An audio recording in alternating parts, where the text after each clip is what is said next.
شايفين هذا المدرب طارق سيكتوي، مدرب المنتخب المغربي اللي شارك ببطولة كأس العرب. تعرفون هذا المدرب احنا المنتخب العراقي قابلناه واجهناه بأولمبياد باريس 2024 اللي خسرنا من المغرب 3-0.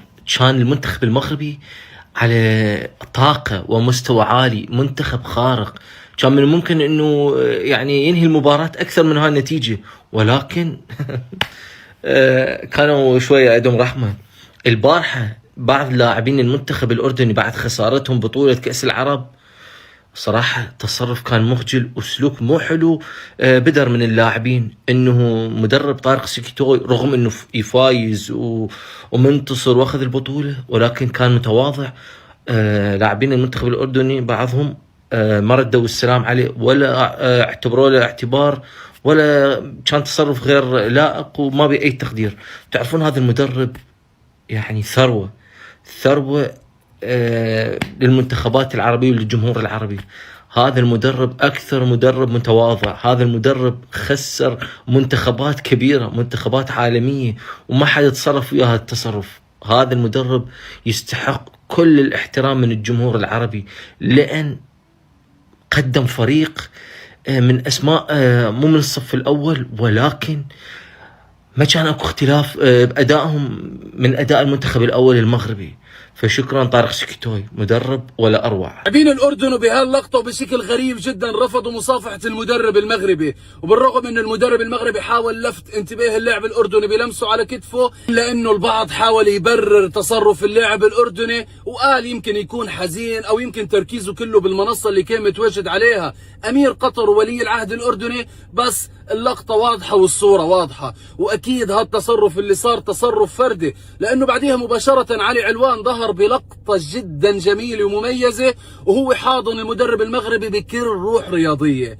التصرف هذا لو كان متعمد والتجاهل متعمد، الاتحاد الأردني لازم يتخذ إجراء صارم مع هاللاعبين، لأنه أكيد هالتصرف ما بيعكس أبدا الروح الرياضية اللي بيتمتع فيها المنتخب الأردني ولاعبين المنتخب الأردني، أيضا الجماهير الأردنية. لحظة تتويج المغرب ببطولة كأس العرب ظهر اللاعب سليم عبيده وهو ما سلمش على كابتن طارق السكتاوي، وطلعوا العالم اللي الله يهديهم ويسامحهم ويقول لك بص دي أخلاق الأراضنة والأردنيين والنشامة وبص أخلاقهم. مع إنك لو تشوف لقطة زي دي هتلاقي إن عادي لعيبة كتيرة جدا من الأردن سلمت عادي على كابتن طارق، لأن كابتن طارق السكتاوي شخصية محترمة. حتى إن اللاعب سليم عبيد نفسه طلع وقال لك إن أنا بعتذر لكابتن طارق ودي مش من أخلاقنا، وأنا والله كان عن غير قصد عني، وعادي يا جماعة والله ممكن تحصل، فما لها داعي ابدا اي نوع من انواع المشاحنات ولا الفتن ما بين الشعبين. يا اردني ترى اخوك المغربي بيحبك بالزاف، يا مغربي ترى اخوك الاردني بيحبك، بس هو كشري يعني. حتى هو لو كان كسبك امبارح كان يقول لك هارد لك كابتن، فاهم؟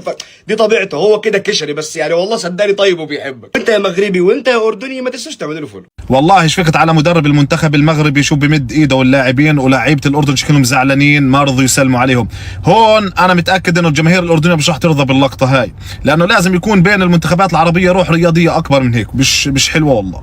منو انت ارجنتين برازيل فرنسا، منو انت؟ منتخب المغرب اللي محقق رابع العالم وبطل العالم للشباب، بطل كاس العرب واسماء ونجوم، كل تواضع واقفين ومسوي لكم ممر شرف يا منتخب الصدفه، تجون ما تسلمون عليهم. السلام عليكم قواهم الله. شفنا مباراة البارح الأردن والمغرب، مباراة قمة بس خربت بآخر شيء. فريق أبو ليلى الرجال مدرب المغرب ما ادن يده بيسلم من كان بده يديك مسلم وما يتصلح يا أخي. منظره ما هو زين، حنا كلنا واحد. الله منظر ما هو طيب، ما جاز لي أنا شفته. لا لا لا لا لا, لا. تصرف غير سليم من لاعبين المنتخب الأردني. مدرب المنتخب المغربي حاول يحييهم، تجاهلوه بشكل قريب.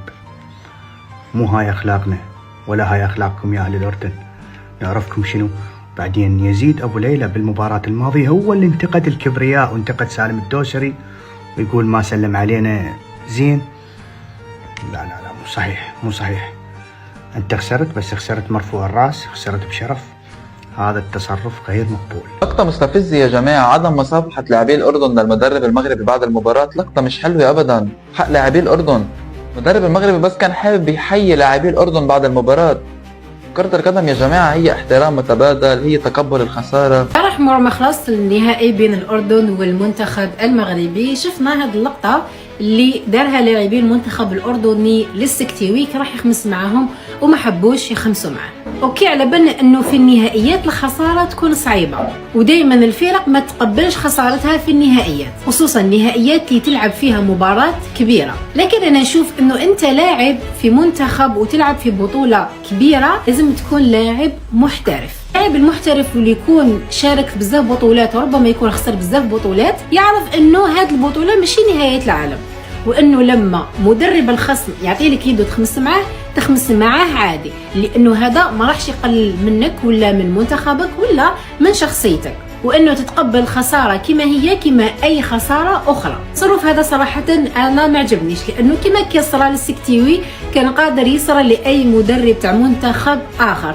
انا نشوف انه الخساره جزء من اللعبه، يعني انك خسرت بصح قدمت مباراه كبيره والعالم كامل شافك انك قدمت مباراه كبيره، كنت تخلي هذيك الصوره الجميله انه الناس تحترمك وحتى الخصم يحترمك. لانه تشوف انه سكتيوي راح يطبطب على اللاعبين رغم الخساره، لانه كان حاس وش راهم حاسين اللاعبين، حب ينقص لهم الضغط، حب يلحق لهم فكره انكم كنتوا احسن، كنتوا افضل، قدمتوا مباراه كبيره. لكن للاسف هذه الصوره انا ما نحبش نشوفها في النهائيات، وما نحبش نشوف اللاعبين يتعاملوا مع الخصوم بهذه الطريقه. رايكم في هذا الموضوع؟ وين يزيد الشالة من بعيد ما يطلع ينتقد تصرفات لاعبين منتخب بلاده؟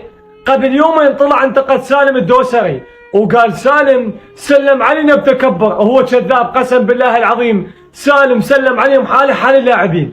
بس البارحة هاي اللقطة الغير اخلاقية لك هو طارق السكتيوي، انت سامع من نقول له هذا البشر خلقه واخلاق؟ اي والله العظيم خلقه واخلاق. شنو هالتواضع؟ ايش هالمدرب يقول من تواضع لله رفعه؟ التواضع حلو. يقول من حطيت قائمة المنتخب المغربي المشاركة في بطولة كأس العرب دعيت من الله سبحانه وتعالى انه انا ما اكون ظلمت لاعب. وانتو يا لاعبين المنتخب الاردني ايش دعوه هالتكبر والتعالي؟ منو انتو؟ برازيل زمانكم؟ لك وينكم منتخب ما عنده بطولة؟ واذا صعد نهائي كأس اسيا واذا صعد نهائي كأس العرب استكنوا يا عم استكنوا.